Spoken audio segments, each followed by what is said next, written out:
Okay, welcome to another installment of the Sauna Twins Podcast. And this week we have a guest in the studio, Nikita from Blue Mountains Sauna. Yeah, that'll do.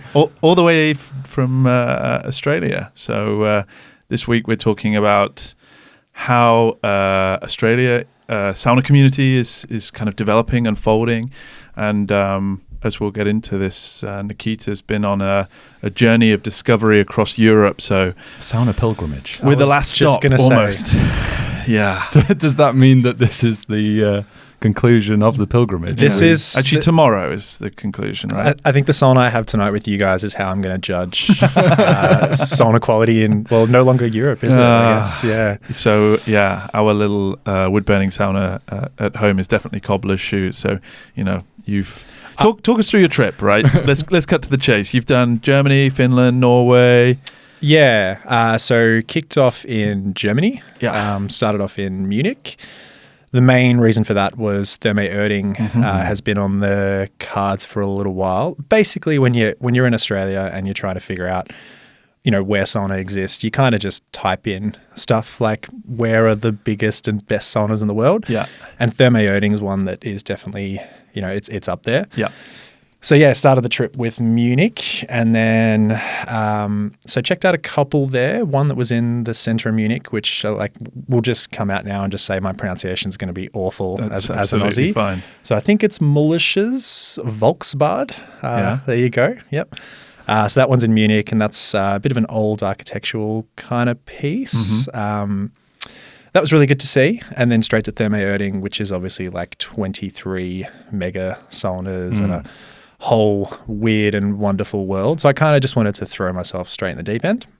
Off to Berlin. So that was a few others in Berlin, and then I'm sure we'll get into the details of them a bit later. Finland. Yeah, so Finland was obviously the one I was most excited for, and that was the biggest portion of my trip. And then through Norway and the UK. So I guess the whole concept was about, you know, seeing how ridiculous sauna can be, and then seeing how authentic sauna can be, and then seeing how modernized sauna can be. And all of that's kind of happened perfectly. Yeah. Like I think I checked out some really good areas of the world. And even ending it, you know, with the UK, and I'll be going to Beachbox as well tomorrow. So, you know, you get a sense of what the grassroots movement is here in the UK. And I think that's something really interesting because, you know, Australia is the little brother, the little annoying one that's nipping at the heels. But, you know, we got a good industry and a good economy. So we're nipping pretty hard, I think. Yeah. So for context for the listeners, Blue Mountain, you have a sauna up in the mountains. Talk us through what you and your partner are doing there. Yeah, so Inga, I can't really take any credit for this journey. So Inga Sommerfeld, she's my partner in all this. She's half Russian, so actually born in Siberia. So I think her first time in sauna was 6 months old and thrown, you know, in the hot room and straight into the snow. One of those kind of, you know, actually explains a lot about her. You know, she's got that intensity for sure. And then the other half is Germany. So when she was 8, she moved to Germany, and that's where, you know, a lot of the Aufguss and a lot of that kind of etiquette came into it. So we have this fusion inspired by her. And I guess like the reason, you know, we started on this journey was, you know, Inga would ask me, is there any sauna in Australia? Or, you know, where can we go? Where can we do this thing? And I, as an Australian, just had no idea what the hell she was talking about, or, you know, what she meant by the process. Or, you know, I think at one point she said, oh, we need 2 hours for a sauna. And I was like, what? Why? What is going to happen in 2 hours? You know, because my experience was you jump in a hot room, you kind of hate it. You maybe jump in the pool at your mate's house, and you're impressed that he's got a sauna in his house, and then that's kind of where it ends. Yeah. But she really wanted to bring this culture of, you know, resting in between rounds, heating up properly, cooling down properly, incorporating, you know, essential oils and whisking and, you know, just all of these weird and wonderful things that seem so normal now.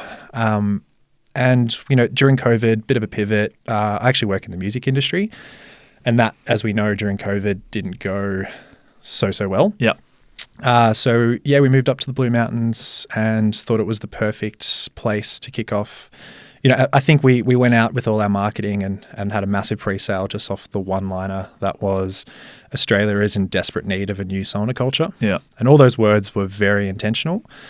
We wanted to say new sauna culture, not just sauna culture, because we felt that if it was just sauna culture, then who defines that? Yeah. And there needs to be room for Australia to have, its own something new, something unique. And that kind of really ties into this trip because we've got, this hodgepodge of all these, Russian, German, Australia, everything's a big soup right now. And this trip is all about kind of bringing that, bringing elements from everywhere and, misappropriating and appropriating the right things, I think. Yeah. All the wrong things, who cares? Yeah. Have you found that it's contextualized things that Inga, naturally does? Absolutely. Yeah. Yeah. You can see where she's... particularly, when it comes to sauna etiquette. So this is something she's been militant on, about people sitting on towels. And, we even introduced kind of mixed co-ed nude bathing. We have nude, men's sessions, women's sessions. And all that kind of, that whole process has just been so intuitive for her and it's been so, abrupt for me. Like sitting on a towel, making sure that all parts of your body are covered, how that the etiquettes of asking to put steam on the stones and a bunch of other kind of little things like this that we go really ham on now. Even, correct resting. So, making sure that you go in the hot room, you do the hot thing, then you cool down and then you rest. There's no... there's a little less freedom, and I think a lot of that's contextualized because of Inga's German background. And then, all this kind of whisking and, the heat, just the insane amount of heat that we have is like a very Russianized kind of thing. Yeah. So, it makes a lot of sense. And now I guess, I've taken it and run with it. Yeah. Probably annoyingly so for her. But You're regretting it now. Yeah. And I'm sure, I'm the one here sitting here doing a podcast, which blows my mind. But and she's the one holding the fort, right? Absolutely. Yeah, quintessentially. She's amazing at it. Yeah. So, she's holding the fort back home in Oz. So talk us through the setup there in the Blue Mountains then. How did you establish it? Where is it based? What can people expect when they go there? It was a crazy whirlwind. So we had the idea, or Inga had the idea, and one day I just stumbled down a laneway in a place called Leura, which is in the upper Blue Mountains. So for people listening, it's about 1,000 meters above sea level, about an hour and a half from Sydney.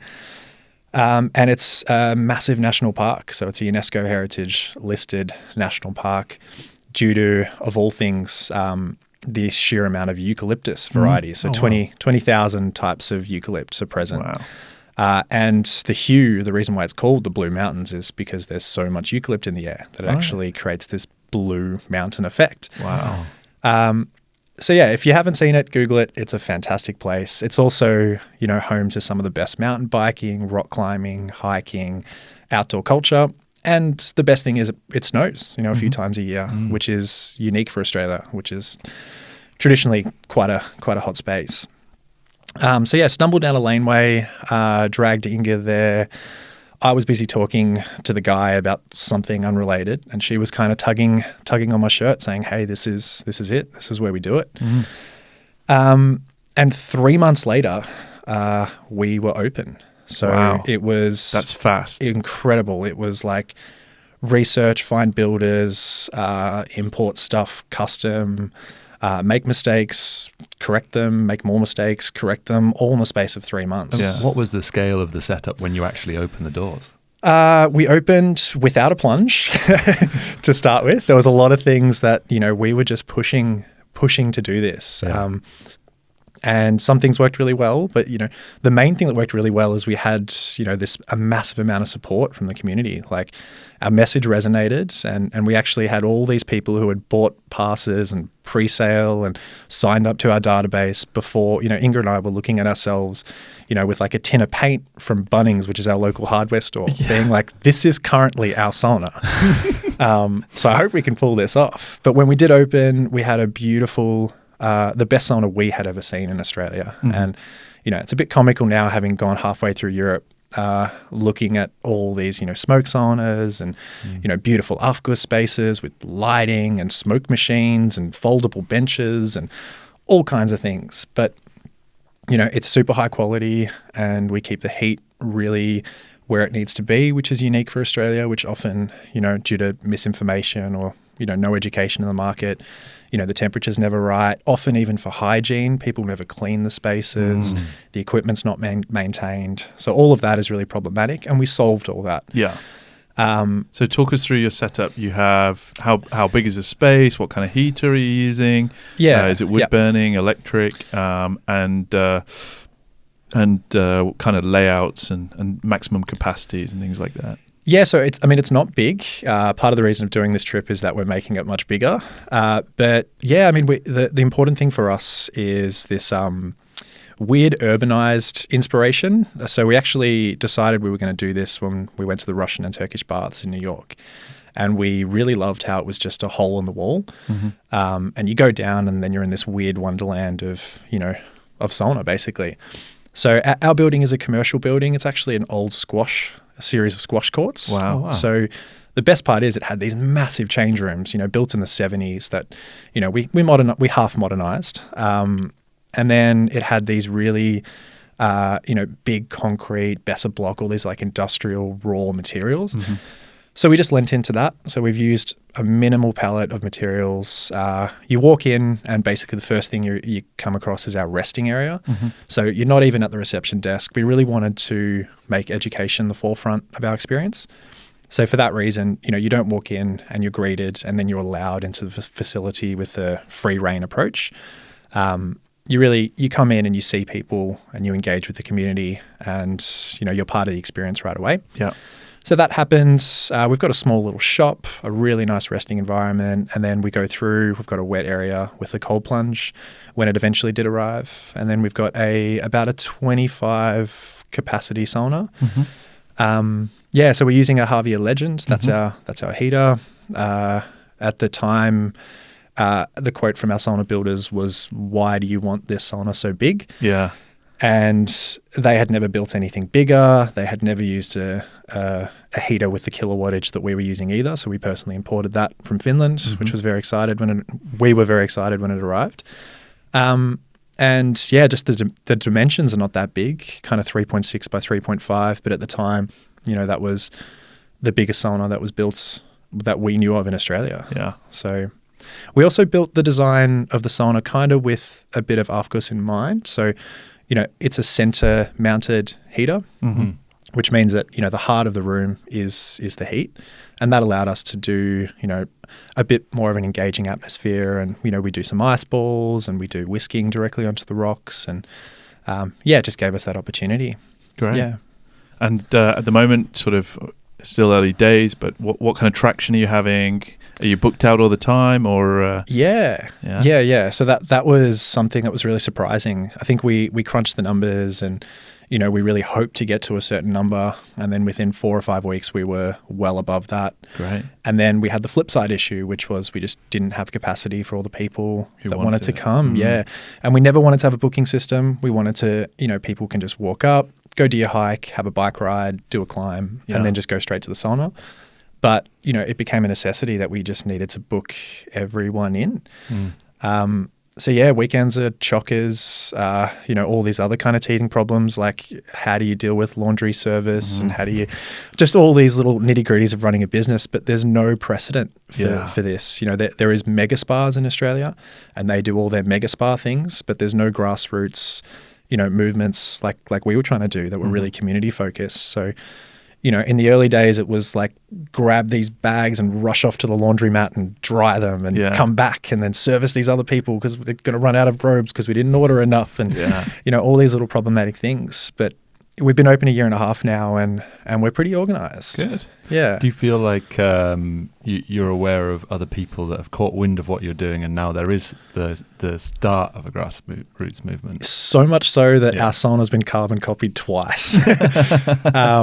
But that's fine. I think we're really, we don't see it as a competitive. No. Like we're not in a commercial movement. We're in, at least now. I mean, one day when I'm thermoerting, that'll be a different conversation. But we're in the business of community and just creating space for people. Yeah. And, the mountains is a beautiful space, but it's not really that much of a rager for nightlife. Mm-hmm. And we're young people. So we wanted to create a space where people could be. So we're open, 7 a.m. in the morning till 9 p.m. at night. Mm-hmm. And, it's a spot for people to go and do something that's good for them, Yeah. Yeah. So, how big's the team now? And is that, I imagine that'll be the next big challenge, right? If you're this popular and people are that interested. And also tell us a bit about the sorts of people that are coming and using this as well. Is it just general public, or is there a particular type of person? I can tell you exact demographics. It's it's a really growing, 25 to 33 is kind of where we see a huge amount of people. Mm-hmm. I'll go back to the team itself. Yeah. So it's grown to about 13 people that we have working with us. We even have a German guy called Johannes. Shout out Johannes. So he's up there for 2 months, and he's just doing a bit of Aufguss. Nice. And he's amazing. He's got a top knot, and he's got the towel around him, and he's doing full German experience, which is just blowing people's mind. Brilliant. Down there. So yeah, that's the team, and that's growing, and particularly now that we're looking at expanding the space as well. So we're really lucky. Everyone's come to us. We just put a page up for come work with us, and people have gravitated, and that includes people who are into Aufguss, all 3 of them who have contacted us. It's a very small place in Australia. Yeah. But yeah, the community itself has, when you build a facility in 3 months, you don't have much thought for who's coming. Yeah. You just build it and you just hope they'll come. Yeah. And that did. And then, we were new to the community as well. So we just met pretty much everyone through the sauna itself. Mm-hmm. And there's amazing stories. There's people who have struggled with, various kind of ailments, for years and years and years. And now they've come to the sauna and they have to come, because if they don't, within 3 days, they can't walk on their ankle, or they can't work. Crazy. Or, a mother and daughter, the daughter, teenager, she's kind of 14, mother's disconnecting with the daughter. They decide to do sauna together. Their relationship starts healing. So much so that the mum pulls us aside and cries and says, "Thank you for bringing this space here." It's great. And all that stuff is definitely not why we did this. Yeah. We just wanted to sweat somewhere good, Yeah. And then, all these kind of byproducts, or, the community that's grown around it and rallied. And, we're particularly proud of, managing to pull off co-ed nude bathing in Australia. That's growing. We've got extra sessions we're putting on every month just to facilitate the demand. Yeah. And that's, Australians are a lot like the Brits. We don't like getting our kid off, even for ourselves, we're sleeping in underwear. It's it's a bit of a taboo, but we're breaking through that. Yeah. So how are you managing to break through that? It's we just try and advocate body positivity, but not in the way that we don't make a huge song and dance about it. We just say it's nude bathing. That's what it is. We don't tell people they're going to transform or turn into a dragonfly or make them, it's just very, very basic. We just try and pull the stigma out. Yeah. It really helps to put women as part of our promotional material as well, so that women feel supported in the space. We do also, it's really hard because it does get into some tricky waters, but we try and keep the representation pretty even across all gender. And that's really important, to just make sure the experience is always, just positive and safe for everyone. So it's a very, very active process, and it takes a lot of time and a lot of energy, but we see a lot of reward from it. Yeah. And that's, credit where credit's due, because people have to feel really safe and really comfortable and in a safe place for that kind of change. And I think, there is a lot of fear and anxiety, and it's easily forgotten. So, I having myself, been in sauna in Germany and across Europe nude for decades now, that I don't even think about it. But if I think back to those first times that you go as an English person, who's, in some cases, I joke with some of our European colleagues that some people from, the last person, apart from their partner, who will see them naked is their parents when they're sort of what's it, sort of 5, 6, maybe 7 years old. And then after that, then nobody sees them naked. So it can be really a big moment for people like that in their mind to go and use like a German sauna, for example, where everybody is suddenly surrounded by people who are completely naked. Yeah. And then the build up to that moment, and in their mind, the thinking it through and being uncomfortable, and everybody's going to be looking at me, and then the moment after that where they realize that actually no, it's nothing. It's actually less than nothing, and in those moments that people are just like, and just to see that almost pressure kind of come off people's shoulders is actually really, really nice, because people are going, actually the demon was in my mind, and that this is just totally means nothing. Yeah, the British colonial shame has a melting point. Yeah, It's the temperature and it melts quite quick. It melts at 85 degrees Celsius with a load of with a couple of steam. We've got some really funny stories like that now that I think about it, because like we've had, because we're as we got really busy and all the sessions were fully booked, we'd have like young guys come at 7:00 on a Tuesday, which is when we do our men's session, and they've got no idea we're running a men's session, and we tell them like, okay, well it's nude bathing, and you watch their kind of faces try and process this information, and they're gobsmacked, but they really want to go to the sauna because they've driven from wherever, so, oh crap, I want to have a sweat and this place looks really good, but now I've got to be naked with other guys. Yeah. And then, about 20 minutes later, you check on them when they come out after their first round, and they're fine. Yeah. They're completely good. They've loved the experience. They're chatting. We do snacks, and, that really helps break down the barrier. Like, eating olives outside, everyone's having a good time. It's all fine. And then we find those people come back week after week. Yeah. So great. Yeah, that's and it's nice to see, because here in the UK there are a few saunas that have nudity as part of it, but because of the rules and the legalities here, you have to end up being a members organisation. And when I see their social feeds, it becomes more about it being a nudist spa as opposed to it being a sauna where there happens to be people who are nude. Yeah. And then that in itself attracts a wholly different demographic and also a different reputation. Whether the reputation is true or not, I actually believe that the way that people in the UK might see that versus how it actually is, the reality is it's probably closer to German sweat bathing, and people are just pretty chilled out. But the fact that it's a nudist spa, people are like, nudists are these weird people that hang out in, nudist colonies and do weird nudist things. It changes it for me when you say it that way. Yeah, and they've got Louis Theroux like stood there in all his clothes in their mind's eye, and some kind of nude table tennis players in the background or something, Yeah. And it's a different thing, and this is like an important differentiation, because I think, if you can, the reputational control aspect of that for your guys' perspective is clearly something you've done very well. Yeah, I mean, we take it very seriously. Like, we take people through, and, it's not a nudist experience. It's just sweating in the most hygienic way possible. And we're clear and concise with that messaging. Like, we go out regularly and we take people through stories on our socials about, why do we, celebrate nude bathing? And, it goes back thousands and thousands of years, right? It feels pretty, just intuitive for the first part. And then, hygiene-wise, you're not getting any kind of plastics breaking into the atmosphere in the sauna space, which we're then, absorbing. It allows your skin to breathe. So all these reasons are what we really bring forward in our messaging. And when we do, we find people get it straight away.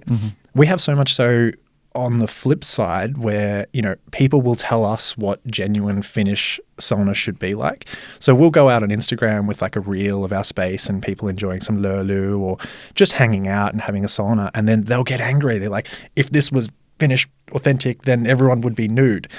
And we kind of like, try and get people to understand, like, when's the last time you saw, genitalia on your Instagram feed? Like, you can't advertise nudity. Yeah. And also, it's actually in Finland they're not all nude. It's a misconception, right? And we knew this, and we tell people, like, co-ed bathing in Finland is typically with swimsuits. And there is single sex nude bathing.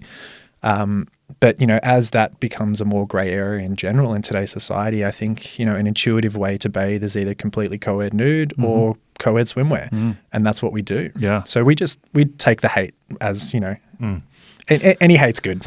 So what's next for you guys? So you're at capacity, you're fully booked. There's the routes forward here. Could be redeploying what you've built in a franchise style model, or it could be opening up other ones in other areas that you guys run, or doing something completely different.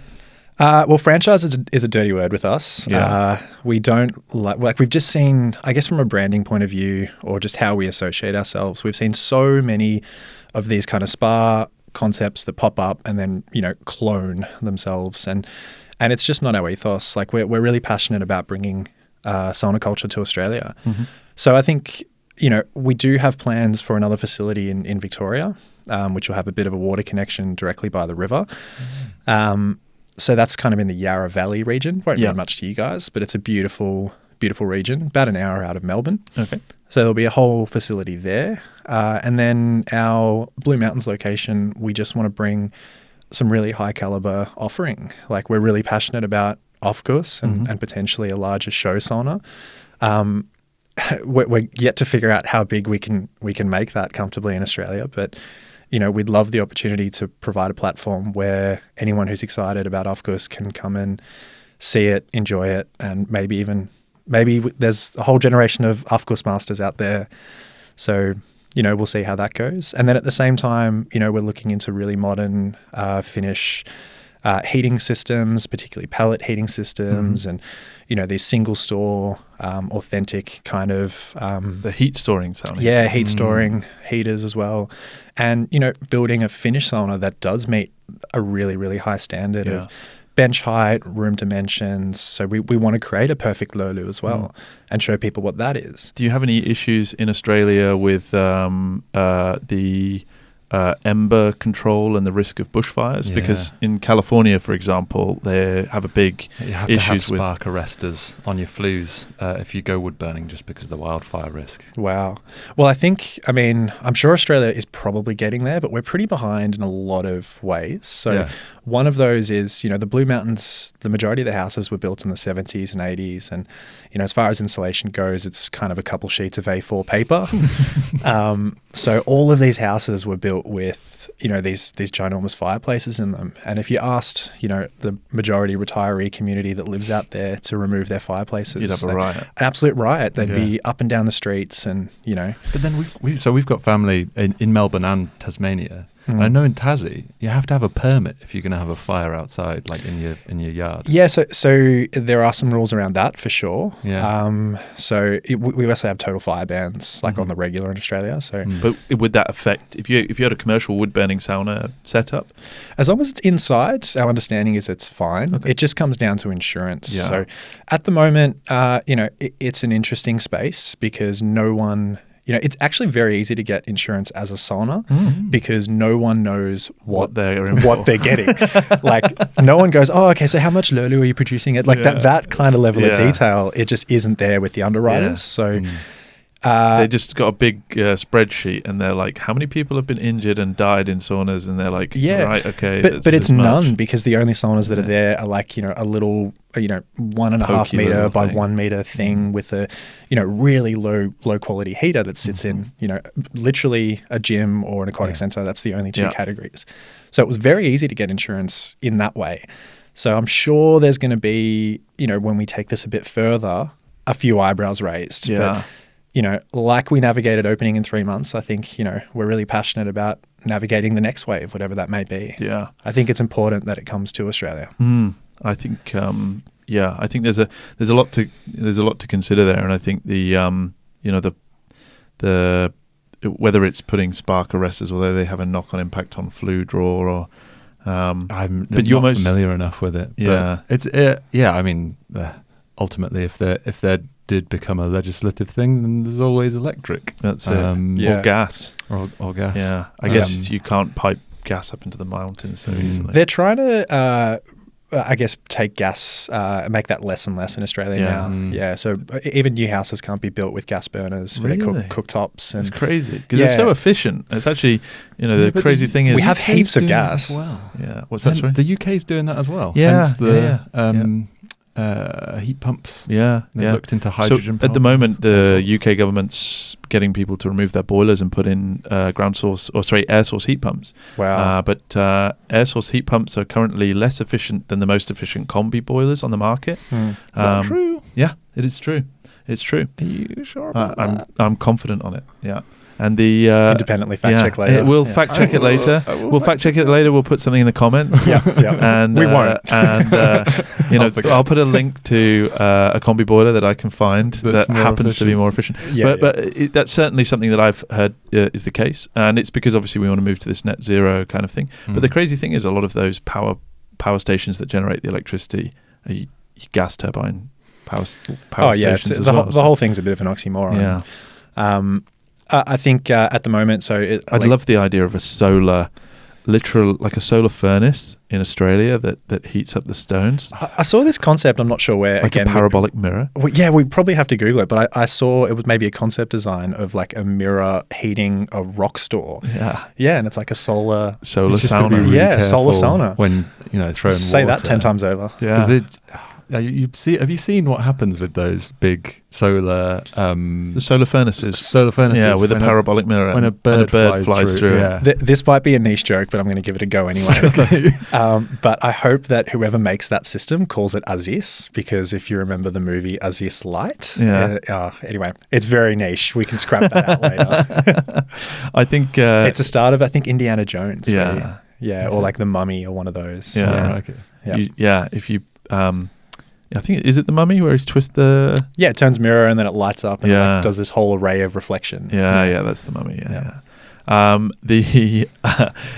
think the technology is something that will be an interesting one, obviously for you guys. And I guess based on what you said, you're kind of looking at areas that are naturally a bit cooler as well. I guess there's nobody, in Canberra or Darwin who's going, I could really do with a sauna right now. Actually, they are more and more. Yeah, I that's think cool.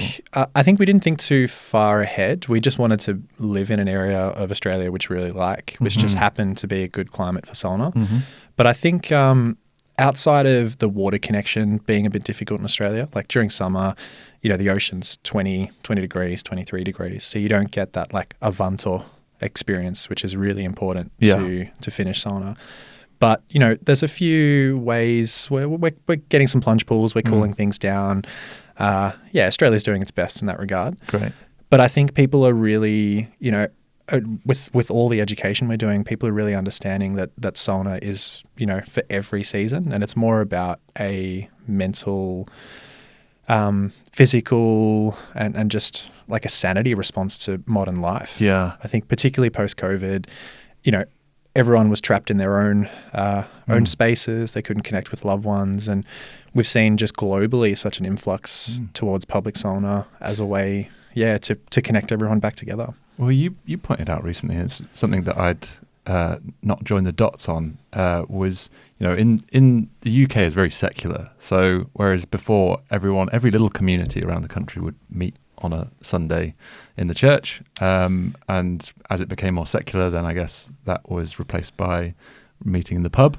And now in the cost of living crisis, and I guess more the kind of wellness awareness that's boomed since the pandemic, everyone's really focusing on health and well-being, then sauna kind of seems like the real natural meeting house It does, for the modern age. And even so much so that we're trying to, incorporate a bit of the etiquette from church, like the Finnish proverb or whatever it may be, act in the sauna as you would in church, which doesn't apply to most people who aren't religious. But, we do try and implement some of those concepts of being respectful, avoiding certain topics.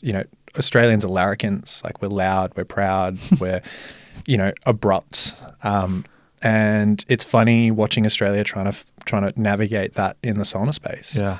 Because you've got, guys that just want to talk about their tools for the day, and you've got people who don't like that. And we just have one public sauna, which happens to be the biggest around. So, naturally you get this big clash of culture. And, so we try and bring a bit of the German silence in, and we try and create space for people to connect. And yeah, it's an interesting space to navigate for sure. Yeah. Do you think you'll look at having, in the setup, having different rooms for different things, because I've seen it particularly a lot more recently that, you know, in different sauna facility plans, that there's like a quiet sauna and an Aufguss or an event sauna. And, you know, I've heard really two distinct camps with different opinions on that.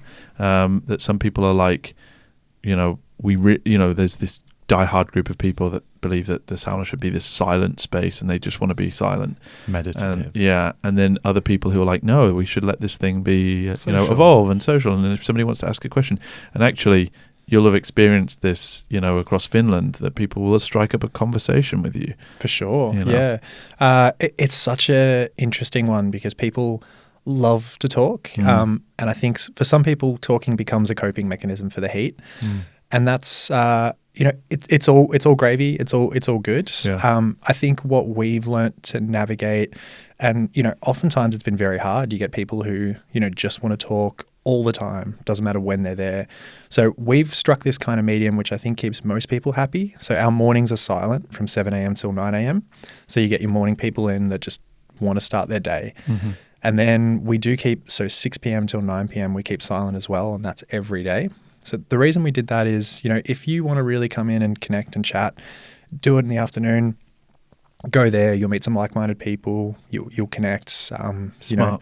And then that's 6 till 9 p.m. where you've got such a mix of people. And often, what we really want to avoid is like a lot of male-dominated chat in the sauna. Like it does happen. And we, our whole thing is saunas for everyone. So that includes, the kid. Often we have families and stuff as well. We want to let them, learn to be respectful in those spaces. We really don't want anyone to feel dominated in the sauna space. Or, we've even had some people before we implemented this who had genuine trauma in their life, and that was being brought up in the sauna in another way, through a completely disconnected conversation. But, that was really triggering for those people. So it is a difficult space to navigate, and we try and, we're happy to take the abuse so that the whole culture can kind of push forward a little bit. Yeah. So that's, some people want to have a chat post 6 o'clock, but we have our thing and we stick to it. Yeah. Yeah. Cool. So how do you handle water management up there in the mountains? So a lot of these new pop-up community sauna bath places have really struggled with getting enough fresh water and keeping cold plunges clean and things like that. We're pretty lucky. I mean, we have a really good, like the best in the market plunge system. I probably won't name it for the plug. It has a really good water treatment system. So it's got UV, it's got ozone. We've got access to some of the best clean water in the world, basically. It's directly spring, it's the Blue Mountains, comes off the mountain. Yeah. And we also, we've got an ice machine that we use to keep things cool and to do our ice shavings for the Aufguss. And water management's honestly not an issue for us. We do take cleaning super, super seriously. So we close once a month for maintenance, and that's something we've always done. We give the place a proper deep clean, including the benches. We paraffin oil our sauna. We just make sure that, a clean experience is the norm, and it's just what you expect every time you come to the sauna. Yeah. Great. I think that's a bit of the German influence as well. Yeah. Cleanliness first. So which was your favorite of your tour so far? Oh, great. Yeah. Put you on the spot. Yeah, I thought you might ask this one. I think it's no, it's not the one tonight. I'm not. We'll see. Look, there's a few amazing ones. I think a really good one to shout out is this place called pronunciations again going to be awful. Shoot, and we'll see if it's called Monty Marie. So it's in this place called Tegernsee, which is just outside of Munich. Okay.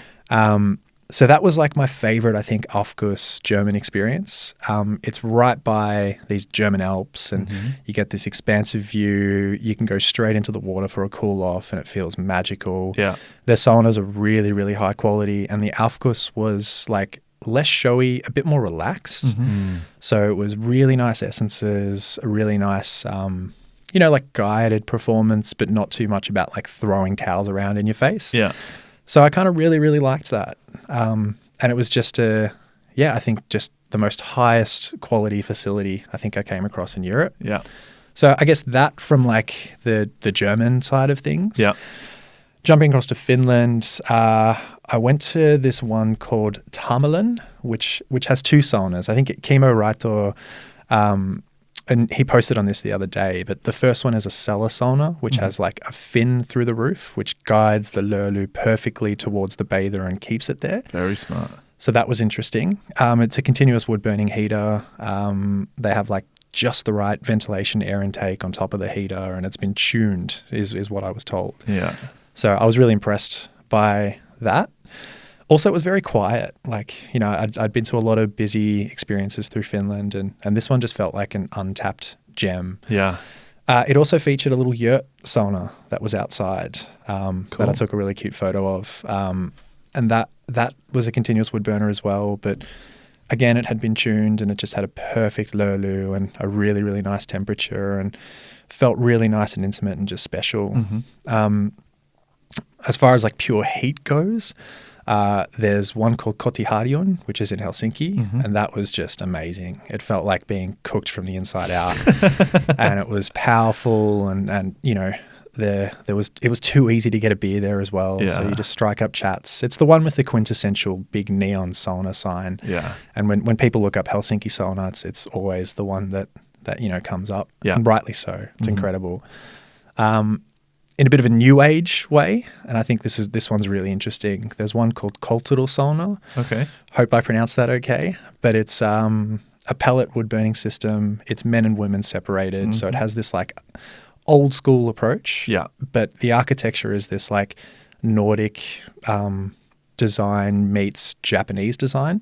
So it's super minimalist. It's super brutalist, and it was just like pushed the game forward in Finland in a way that I think was really cool. Yeah. Like it wasn't about replication, it was about reinvention.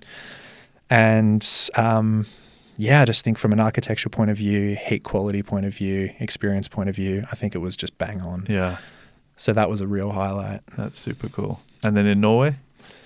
Norway's interesting. So I met Lasse Eriksson there, and he is an absolute character in the best possible way. Absolutely. Like he's crazy, but like creative, and just on such a like well-placed journey with sauna is the way I can describe it. Yeah. Like his heart He's is a just bit of a magnet, isn't it? Yeah. I would challenge anyone to speak to him for 5 minutes and not be convinced that, you know, sauna's a good thing. Oh, he's so passionate. He's a sauna pedagogue, right? Yeah, absolutely. That's a great way to put it. Exactly Yeah. It was hard to not be inspired by Lasse. And also I think a lot of the parallels of the journey for, you know, us in the Blue Mountains or just in Australia generally, you know, Norway has always had Badstu, or, you know, again, pronunciation, sorry. You know, it hasn't necessarily had the German influence or the Afghus, and it hasn't had the Finnish influence. And it's kind of this like, you know, middle ground, much like Sweden, where, you know, nothing's too flash in either direction. Sorry if that insults anyone in Norway. But I think Lasse is really pushing the game forward, and he did this, you know, pilgrimage in much the same way, and met with the people and checked out the places, and this kind of center point that it's landed on and flourishing from is it feels, you know, like wrong in all the right ways. Like it's my background is music, so if you throw, you know, a jazz composer in there with someone who's got a metal background, before you know it, you've got like amazing fusion of these two worlds. Yeah. And I think that's the joy that I'm learning from sauna. It's about this worldwide phenomenon, you know, from temescales all the way through to, you know, authentic Finnish experiences, and it's this blend that makes this like new homogenous sauna experiencing, you know, world just so enticing. Yeah. And I think fusion aspects of it, you know, there's pure experiences, and then there's fusion experiences, and I think this space, you know, there's a lot of that going on, and I think it's I think it's when we spoke with Mikael Arland, it's kind of like the new modern super connected internet age. Totally. Means that you have this huge mixing pot of cultures and sharing and influence that it's no wonder that these fusions are coming about. And when you think about it just in like I guess the most ubiquitous use of the word fusion would maybe be in cuisine, and some of my most memorable meals have been fusion things. Like we were in London for we were in a real hurry to get to a show. Yeah, we went to a Brazilian Japanese place. How it was would like that work? it was like fruit with sushi, but it was so incredible. good. Yeah, but that's great. And really, for the people creating these experiences, it's so simple. Yeah. It's just like, But it's I like creative. fruit and I like sushi. Yeah. Let's smash Let's them try it together. together. Creative, fun, recontextualizes everything, so you But see different elements I in think a new light. You've touched on an important thing there that the internet has brought. Once upon a time, people who had unusual interests, were shunned by society. You've got kind of the almost the comical trope of The geek, the nerd. the US in the 80s where you have all the jocks and they're like, oh, there's this guy who's into something weird and unusual, and the internet has allowed all these kind of weird and unusual people to realize that they're not alone and create connection, and now it's kind of gone the other way. And I think case in point, we have an Australian sauna enthusiast sat right here but who's been listening to our podcast, who's an audiophile and messaged us and like, hey, this, it brings us all together. It brings us all together in a way that allows us to connect and see what's going on, and then take aspects in all the bits that we kind of like and that work really well for us and that we experience and enjoy, and then it's creating something new. And that's where I feel like I feel kind of torn, because I appreciate the old world and the old traditions and the old experiences and what they're about, but I also think that there's this amazing beauty in, and the Norwegian culture, case in point, it's a lot like what's happening here in the UK, where people are taking aspects of cultures that they've kind of been aware of and then re-spinning it in a way that they like. And I think what I like about the Norwegian approach is they've had maybe a bit more awareness about this through the Norse kind of Nordic connection, but they're really changing perceptions there, and also they're not afraid to reimagine the space and go, well, we like Alfgus and we like what's going on in Finland and we think this bit is really cool, and I was also in Japan and this thing and they're just bringing it all in nicely together, because they don't have like a prescribed doctrine of this is how it's always been. It's also it's culturally different. So Germany is a country that is a bit more rule orientated, and that's a good thing. When you drive on German roads, it's fantastic. Everything is so concise and just perfectly presented, and it's actually, as a human experience, beautiful. But when you go, especially someone with OCD, I should preface, but when you go to Norway, and it has, it's got that Eurovision, rock metal, all these kind of even Viking influences, and the culture generally is okay with saying just stuff it. I don't need the rule book. And case in point is Lasse organized for me to go to this Alfkurs treatment, which was called deep listening. And I had no context for what that was. I thought like everything else, it's a 8 to 12 minute long, Alfkurs experience, couple bits of waving, maybe a tune or two. Couldn't have been further from the reality. So it was an hour and a half, and the first thing Lasse said was, I had to cut this down from 2.5 hours. To which point I'm like, what is going on here? And I look, and there's a vinyl record player parked outside this beautiful show sauna. Wow. And a King Crimson record. Was this? I bet Kimmo was there. Was this at Alda, the sauna in Farrisbad? Yes, that's her name. Yeah. Thankful for her. She's a beautiful sauna. Lasse did make sure to tell me her name, and so it was very, very important. Before you go any further, did he also explain to you that the floor has underfloor cooling, which then heats the shower water? Yes, which I actually loved, and that also happened, mentioned before, the Finnish sauna, cultural sauna. An ethos we will definitely take, sorry Inga, we haven't talked about it yet, is the centralization of the sauna heater as the giver of all heat and nourishment to the building. I think that's such much a special Smart, thing. right? Yeah. It's just more sustainable as well. I mean, while we're talking about the specialness of that place, there's also, I'm not even going to attempt to pronounce it or Google it, but there's a specific kind of stone that can only be found in that region where Forest Bud's located. And that is the stone that's been custom, quarried for the sauna stones. Perfect. And they sparkle, of course, and everything is made out of that material. I could go on for days about the mind-blowing things in that facility. But so this hour and a half afkurs is what I'm presented with. And, something that was really unique in Norway that I didn't see anywhere else was, it's not just about heating people up. They're just as passionate about cooling people down. So, you see afkurs movements where they're swooping up the air from the floor, moving it towards the bathers, as well as pushing it down from the ceiling. So, for the most of the whole time, the doors were open and, there was a afkurs heat up at the start, and then this King Crimson album was played, the side A. And what do we do at the end of side A? We go and jump in the ocean, while we flip the record. And then we come back in the sauna, everyone has to lie down, and then, we rinse, repeat, do side B. End of it, everyone claps, we get heated up again, straight into the ocean. And it's pretty spiritual, I would say. Yeah. After you've been in a sauna at mild temperature for an hour and a half, when you go into the ocean and cool down and, 4-degree, sea temperatures, it's pretty mind-blowing. Yeah. So, I had a really, really good time. But the rules do not apply in Norway. Yeah. And I think, the original question was, what was my favorite place? And Lasse's was incredible. So no, not belittling that experience in any way. I just think Salt was really interesting from an Australian perspective. Yeah.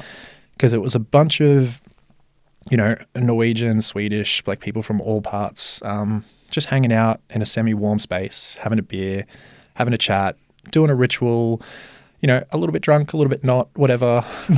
It all kind of goes. And I thought that was, that was so unique. And it's a real mix of culture, of arts, of music. There was a comedy show happening in one of the other spaces as I was leaving. I just think it's such a beautiful amalgamation of human experience. So that was wild. Yeah. How are your mineral levels doing now? Oh, it's been a lot. So I think I tried to count them. So it's 30 saunas in 20 days. Hear that, Glenn?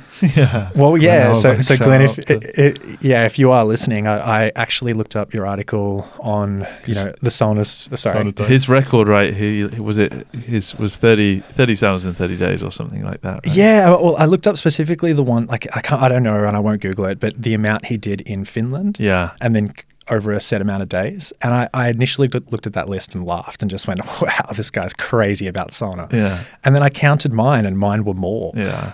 So I don't know. And then I had another realization that, wearing a sauna hat doesn't happen everywhere in Finland. That's right. Generally, if you do wear one, you're a character. Yeah. You're a guy who loves sauna so much that you'll wear the Viking hat or whatever. I actually got trolled when I was there with some of our team earlier this year. We were sat on the top bench wearing sauna hats. Yep. And this group of Finnish guys who were all a bit kind of cocky, and this guy points up to me and he goes, I see what a loser that he has to wear a sauna hat in the sauna to keep his head cool. And I just said, it's easy for you to say that down there on the lower bench. And all his mates were like, schooled. And I was like, Phew. So no, it's not that common. You do get it. And actually, a funny thing happened to me. I did again, pronunciation, but there is some saunas that are basically floating pontoons in Oslo, so they're all just little hodgepodge of just built here, built there, various materials, various spaces, some architecturally focused, and some good sauna focused. I would say. But I did this ritual, which was a whisking ritual, and I sat down and I had my hat on, and everyone on the top row had hats on, and I was like, "Whoa, aren't we cool guys?" And everyone on the bottom row had hats on, and I was like, "Whoa, look at us! We're all just like a bunch of professionals." Yeah. And then at the end of the ritual, the sauna master said, "Okay, everyone, put your hats back," because he gave them out to everyone. So it was just me. I was the hat guy. Yeah. Well, I've got a Finnmark own branded hat for you. Hey, so you can. Do I have to wear that now? Is that part of the? You don't have to wear it right now. And we see these, like, they make them everywhere. So one of my favorite things is even locally, I was in a... Beautifully made. Thanks. I can't say I made it myself. No. I was in a sauna locally, and this guy was wearing one of our branded hats. He obviously bought it online. He was sat in the sauna, and it was like a hotel spa. It wasn't particularly nice sauna in my humble opinion. And his mate was asking him about the hat, and he was like, "Oh, it keeps your head cool," and he was like lecturing the class, and I was sat there just quietly like, "Yeah, that's Finnmark. That's us." Yeah. I didn't say anything. I just was like, Yeah, it's pretty funny. We often joke, Inga and I, that we've created like a bit of a cult. Yeah, because we have, located entirely in this small dot in Australia, being the upper Blue Mountains. We have this whole population of hat wearers, and because they know no better, and we've told them to, and educated them on the benefits, they're all walking around with hats. Yeah, that's so cool. But you'll be able to start spotting them. So when you're out, you're like, hey, he must have been to the Blue Mountains Sauna because he's wearing a sauna hat. We have a bit of an approach that just came about from laziness, which is like we ordered these hats from Estonia, and we didn't bother to get them branded. Mm-hmm. So we got like a bit of a embroidery kit, just a whole bunch of threads and needles. And so, a good way to encourage resting is we got people to just embroider their own hats. Wow. So we can't really tell because we got 2 colors and that's pretty much it. And then everything else is customized. Yeah. But if you see an embroidered hat anywhere in Australia, chances are it came from us. That's cool. Yeah. And do you know what the kind of furthest distance someone's traveled to make it to your sauna? Oh yeah, we've had people. Australia-based. We've had people drive over 5-6 hours. Wow. We have members from Sydney who will drive every day an hour and a half up the mountain, like wasting petrol, time, energy. And you got to go make one in Sydney then. Well, yeah. Look, there's a million places we could go and make one. Sure. So yeah, it's always hard. Sydney's probably more convenient than Victoria, though. That's got to be a long. Well, Victoria is actually where I'm from. Really? Yeah, and where Inga and I were living before we moved to the Blue Mountains. Yeah. So it has a bit of like a tie to want to give the fruits of our labor to our people. To the community, yeah. And kind of do it a bit more educated with the we've used Sydney as the guinea pig. So if you're from Melbourne, you'd be happy hearing that. Yeah. But yeah, it's been a great journey. Yeah. Well, thank you very much for coming and sharing your journey with us. This has obviously been really fantastic to hear. Great to see the cultures really growing and building in Australia. And we personally really look forward to coming and trying the new saunas as they get built in the Blue Mountains. So, yeah, please, by all means, you're always welcome. We'd love to get out there for sure. Yeah. Excellent. If cool. you need sauna hats. someone volunteers on the tools. I don't mind a busman's holiday. Yeah. Oh yeah. Any day. Not that we needed any more pressing reasons to go visit Australia. But, look, more the merrier. And something from the UK that I'm really hoping to glean a bit is this community made energy. Like you've got Tom from the Saunaverse, who I'm a massive fan of. Yeah. And just the selflessness in sauna and just the pure like giddiness of experience is really cool to see. And the UK is championing that. Like, to my knowledge, there's not any kind of big. There's Thermae in Manchester coming, which is going to be a whole different thing. Yeah. But the majority of the movement's grassroots, and I think that's really, really admirable. Mm-hmm. Yeah, and I think it will change. Time will tell. Time will tell. With all the movements that are happening, I think people are going to cotton on, and that's the exciting thing. I think the tipping point will happen, and floodgates will open. Yeah, I'm sure it'll get better, but also worse, and it'll be what it's going to be. But most importantly, I think people enjoy heat, and they'll continue to. Great. Yeah. Well, thank you very much. Plug time. Where do people look up your efforts? And plug time. Probably best on Instagram, which is at BM Sauna. Yeah. And website bmsauna.com.au. Or just Google Blue Mountains Sauna. You'll find us. Brilliant. Yeah. And if anybody wants to get in touch, best thing to do, message you on just Instagram. DM us or shoot us an email. Our email is goodheat@bmsauna.com.au, nice. which we've appropriated a little bit, but it's our messaging. That's cool. Fantastic. Thank you very much, Nikita. Yeah, Thanks a Lovely lot. to meet you. Time to light the sauna. Yeah. Cheers, Cool. guys.